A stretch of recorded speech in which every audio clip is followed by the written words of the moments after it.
Harakati za Majesuiti na maisha ya mwanadamu. Harakati za Majesuiti na maisha ya mwanadamu. Somo hili tutaenda kugusia baadhi ya mambo muhimu kadhaa katika baadhi ya nukuu, lakini katika maandiko matakatifu vile yalivyodokezea juu ya uwepo wa swala hili katika siku za mwisho na namna litakavyofanya kazi katika makanisa, katika mifumo ya kiserikali na kadhalika. Lakini kwa ufupi, bila kupoteza muda, tunaweza tukaangalia kidogo maana ya Majesuiti. Majesuiti maana yake nini? Majesuiti kwa ufupi ni jeshi la kanisa Katoliki lililoundwa rasmi kwa ajili ya kupambana na Uprotestanti na kusimika tena mamlaka ya Papa. Majesuiti ni jeshi la kanisa Katoliki lililoundwa rasmi kwa ajili ya kupambana na Uprotestanti na kusimika tena mamlaka ya upapa. Hiyo ndiyo maana ya neno Majesuiti. Upapa ulikutana na upinzani mkali wa watu wa Mungu tangu karne ya 5, lakini Uprotestanti ulitikisa enzi ya Rumi ya kidini tangu miaka 1400 AD, kiasi cha kuleta hofu kwa upapa kufutika kwa Ukatoliki duniani. Kwa hiyo upapa ulipoona jambo la namna hiyo, ukaitisha rasmi vikao maalum kwa ajili ya kutengeneza jeshi hili la Majesuiti ili kuweza kupambana na kushindana na Uprotestanti. Huu ndio msukumo mkubwa au sababu ambayo ilifanya kuwepo kwa shirika hili au kuwepo kwa jeshi hili la Majesuiti, jeshi la kanisa Katoliki. Kwa hiyo jambo hili lilifanya upapa uandae baraza kuu la mapapa lililoketi mara tu baada ya usumbufu wa matengenezo hodari, akiwemo Martin Luther katika ile miaka 1483 mpaka ile miaka 1546. Mapapa katika mabaraza yao walijadili jambo hili kwa kina, namna ambavyo kanisa limepitia katika usumbufu mkubwa kuhusiana na mafundisho ya hawa na matengenezo, lakini akiwemo mwana matengenezo hodari Martin Luther katika miaka 1483 mpaka ile miaka 1546. Mabaraza haya yaliketi kwa ajili ya tathmini hiyo na namna ya kufanya sasa kupambana na Uprotestanti ambao ulitishia enzi hii ya utawala wa kipapa. Baraza hilo liliketi kwa nyakati tofauti tangu miaka 1545 mpaka 1563 AD. Ni baraza lililopitia mahubiri ya upinzani yote ya Kiprotestanti na kutathmini athari walioipata na kubuni mbinu mpya ya kupambana na Uprotestanti. Hapo ndipo jeshi la Majesuiti lilipoundwa kwa mara ya kwanza. Na mtu wa kwanza ambaye alijitoa na alikuwa kipaumbele katika kuanzishwa kwa jeshi hili la Majesuiti alikuwa anaitwa Ignatius Loyola, au kwa jina maarufu wanamuita Inigo. Lakini mjumbe wa Mungu Ellen G. White aligusia kwa kina juu ya swala hili. Mungu alimpa mafunuo namna jeshi hili linavyofanya kazi na namna jeshi hili ambavyo ni tishio kwa Protestanti. Ellen G. White alipewa mafunuo juu ya jambo hili. Katika kitabu kile cha Pambano Kuu, ukurasa wa 198 chapa hii, lakini pia kwenye kile kitabu cha Great Controversy cha Kiingereza ukurasa wa 234, lakini pia Pambano Kuu ya UPH ukurasa wa 190 mpaka ule ukurasa wa 191 kuna maneno yafuatayo. Anasema, ushindi wa kwanza wa matengenezo ulipita. Rumi ikakusanya majeshi mapya ikitarajia kukamilisha uangamizi wake. Kipindi hiki cha utaratibu wa Jesuits ulikuwa umeanzishwa. Walikuwa wakatili sana, mafedhuli na wenye uwezo kuzidi mashujaa wote wa Katoliki, wakiwa wamejitenga na mafungamano yote ya kidunia na mivuto ya kibinadamu, wakiwa wamekufa kabisa katika madai ya upendo wa asili. Sababu na dhamiri vyote vilinyamazishwa kabisa. Hawakujua amri yoyote, hawakujua amri wala sharti lolote isipokuwa ile amri yao, na hawakuwa na jukumu lingine lolote isipokuwa kueneza mamlaka yake. Injili ya Kristo ilikuwa imewawezesha wafuasi wake kukabiliana na hatari ya kuvumilia mateso, baridi kali, njaa na taabu na umaskini, ili kuinua bendera ya ukweli katika uso wa kitanda cha kutesea, magereza, nguzo za kuchomea watu moto, ili kupingana na majeshi haya. Ujesuiti uliwatia moyo wafuasi wake kwa ushupavu ambao uliwawezesha kuvumilia hatari kama hizo na kushindana na nguvu ya ukweli kwa kutumia silaha zote za udanganyifu. Hawakuwa na kosa lolote kubwa kwao kutenda, wala hapakuwa na udanganyifu wowote wa kuchukiza sana kwao kufanya, wala hawakuona tatizo lolote kubwa kwao kuficha. Waliapa kudumu kuwa maskini na kunyenyekea.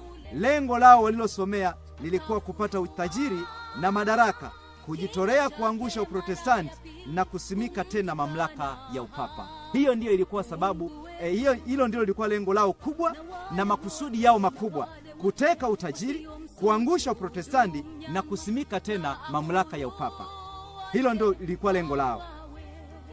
Kwa hiyo jeshi hili anasema kwamba lilikuwa ni jeshi ambalo ni hodari kupita mashujaa wote wa Katoliki, kwa sababu lilikuja na mbinu mpya, namna ya kushughulikia Uprotestanti ambao ulikuwa ni tishio kubwa kwa kanisa Katoliki.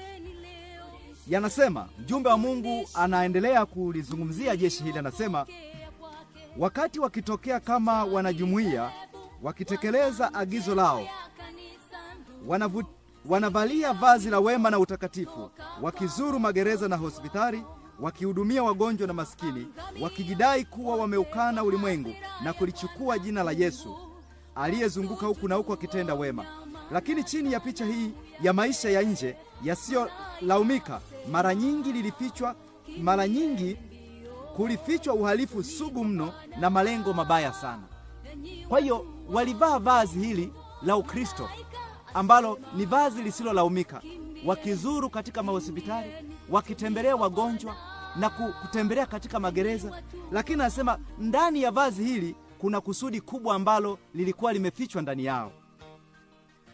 Kuna kusudi kubwa ambalo lilikuwa limefichwa ndani yao, na anasema kwamba anasema kanuni ya msingi na ya agizo lao ilikuwa kwamba mwisho wa tendo kuthibitisha uhalali wa njia. Kanuni hii, wakati walipokuwa wakishughulika na mambo ya kanisa, kuongopa, kuiba, kosa la kusema uongo badala ya kuapa kusema ukweli, mauaji ya watu maarufu, si tu kuwa yalisamehewa, lakini pia yalisifiwa. Chini ya sura mbalimbali za uongo, majesuiti walitenda kazi zao katika ofisi za serikali. Anasema walipanda vyeo hadi kuwa washauri wa wafalme na kutunga sera za mataifa. Walipoingia katika mifumo ya kiserikali na wanapoingia katika mifumo ya kiserikali hata leo, wanapanda vyeo taratibu hadi kufikia kuwa washauri wa wafalme na kutunga sera za katiba za mataifa mbalimbali. Waligeuka kuwa wahudumu kwa ajili ya kuwapeleleza wakuu wao. Sema walianzisha vyuo kwa ajili ya watawala na wakuu. Wana vyuo kwa ajili ya watawala na wakuu, lakini anasema na mashule kwa ajili ya watu wa kawaida. Zipo shule mbalimbali kwa ajili ya watu wa kawaida walizozianzisha sehemu zote katika ulimwengu huu tunaoishi. Mataifa mbalimbali wamesambaza hizo shule kwa lengo lao maalum. Anasema na watoto wa wazazi wa Protestanti wanavutwa na kushawishiwa kujiunga katika ushikaji wa kanuni za Kikatoliki. Kwa hiyo watoto wa Kiprotestanti nao wanapelekwa katika shule hii, na wale watoto wanavutwa katika ushawishi kuweza kushika kanuni za Katoliki. Nadhani mtakuwa mashahidi kwa wote ambao wamewapeleka watoto huko, wanarudi wakiwa na mivuto hiyo. Ufahari wote wa nje na mapambo ya ibada ya Kirumi vilifanya vivuruge akili za watoto na kuwapofusha na kutekwa mawazo na fikra zao, na kwa njia hiyo uhuru ambao baba zao walikuwa wakiupigania na kumwaga damu ukawa unasalitiwa na watoto. Majesuiti walijitawanya katika Ulaya yote, na popote walipokwenda huko kulifuatiwa na ufufuaji wa Katoliki. Kwa hiyo kile ambacho walikifanya kwamba baada ya kutengeneza mashule haya kama tunavyoona siku hizi za leo, kwamba ule uhuru ambao Waprotestanti waliupigania, ile imani ambayo Waprotestanti walipigania imeenda kuvurugwa katika mashule haya. Na hili linaendelea kutupa picha wazi ya kwamba ni hatari kuendelea kupeleka watoto katika shule zao, kwa sababu wako na mkakati makini kwa watoto ambao watafanikiwa kuwaweka chini ya uangalizi wao na kuwafundisha jinsi wao wanavyotaka. imani ile ambayo wazazi waliipigania, imani ile ambayo Protestanti waliipigania itapotea kwa sababu ya yale mafundisho ambayo wanapatikiza kwa watoto hao. Lakini anaendelea kusema katika hicho kitabu cha Pambano Kuu, katika ule ukurasa wa 480 katika ile chapa niliyokuonyesha, lakini pia katika GC ukurasa wa 580, lakini UPS katika ule ukurasa wa 478 na ule ukurasa wa 479, kuna maneno mjumbe wa Mungu anaendelea kufafanua juu ya jambo hili. Anasema Kanisa Katoliki pamoja na matawi yake yote katika ulimwengu mzima yanaunda shirika kubwa chini ya uongozi linalokusudiwa kutekeleza matakwa ya aonavyo Papa. Washirika, anasema, wanashirikiana na wapasha habari wake mamilioni katika kila nchi duniani. Wanafundishwa kushikamana wao kwa wao, wakiwa wamefungamana kabisa katika utii kwa Papa, bila kujali utaifa wao na serikali zao. Wanapaswa kuheshimu na kutii mamlaka ya kanisa zaidi ya mambo mengine yote. Ingawa wanaweza kula kiapo cha kuahidi kuwa waaminifu kwa serikali zao, lakini nyuma ya uongo huu kuna nadharia ya utii kwa Rumi. Anasema kuna nadhiri ya utii kwa Rumi kinachowaondoa hatiani kwa kila kiapo kingine chochote chenye kuleta maslahi kwake. Kwa anasema kwamba wapo wametawanyika kila nchi, wapo katika kila serikali, na anasema wakiwa katika serikali, licha ya kula kiapo katika serikali husika, lakini nyuma yake huwa na kiapo cha utii kwa Papa. Anaendelea kusema historia inathibitisha ujanja wake na juhudi zake endelevu za kujipenyeza na kujiingiza lenyewe popote na kwa hila katika mambo ya mataifa. Hizo ni hila za muda mrefu sana. Linajipenyeza kwa kila taifa, linajipenyeza kwa kila nchi, ili kuweza kutekeleza makusudi ya kila serikali, kila kanisa na kila sehemu. Wanapenya kwa kusudi la kutekeleza makusudi yake. Anasema kwamba historia inathibitisha ujanja wake na juhudi zake endelevu za kujipenyeza na kujiingiza lenyewe polepole na kwa hila katika mambo ya mataifa, na likisha pata mahali pa usalama kuendeleza malengo yake lenyewe, hata kama ni kwa maangamizi ya watawala na raia. Anasema hata kama ni kwa maangamizi ya watawala na raia. Leo tunashuhudia vita za ndani, vita za mataifa na mataifa, lakini mara nyingi tumekuwa hatujui kile ambacho kinaendelea nyuma ya pazia, au ni nini kinachotafutwa katika hizo vita za ndani. Lakini jambo kubwa ni kwamba wakishapata mahali ambapo ni salama, wakishaingia katika mkondo wa serikali ambao ni salama, wakishaingia katika mifumo ya makanisa ambayo ni salama, anasema wapo tayari kukuza utawala wao, hata kama ni kwa maangamizi ya watawala. Lichukua hilo na ulikumbuke.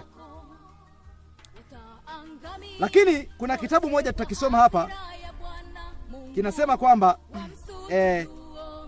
kimeandikwa na mtu mmoja anaitwa J.A. Weil, kinaitwa The History of Protestantism volume 11, ile peji ya 412. Lakini ni ule ukurasa. Lakini pia kuna kitabu kingine kinaitwa Bill Hurd's Secret Terrorist, ile peji ya 13. Kuna maneno ambayo yameandikwa katika kitabu hiki ambayo yanaendelea kuelezea juu ya jambo hili. Anasema kila walipopenya walilazimika kujifunza lugha ya hapo ili waitende kazi. Hakuna ujanja wasioweza kufanya, pia hakuna mahali wasipoweza kupenya. Wanaweza kuingia kimya kimya katika vyumba vya siri vya watawala na kwenye kamati zao za siri. Hakuna lugha wasioweza, hakuna mbinu inayowashinda, tena hakuna mahali penye watu ambapo majesuiti hawajapata kusafiri. Hakuna ushirika wa kanisa ambao hawajakuwa waumini wake, na hakuna wadhifa au cheo chochote humo ambacho hawajawahi kushika. Kwa hiyo hata katika makanisa mengine yoyote wanapenya na wanaingia. Wanaweza kuwa washirika na viongozi katika makanisa haya. Hata katika kanisa la Waadventista wapo wengi. Hakuna sehemu ambapo kuna mfumo, kuna serikali ambapo hawawezi kupenya. Hakuna ujanja wasioweza kufanya. Hakuna mahali pasiri wasipoweza kupenya. Huwa ni ujanja na ni mbinu ambazo jeshi la majesuiti linazo. Ni jeshi hodari kama tulivyosoma kushinda majeshi yote ya Kirumi.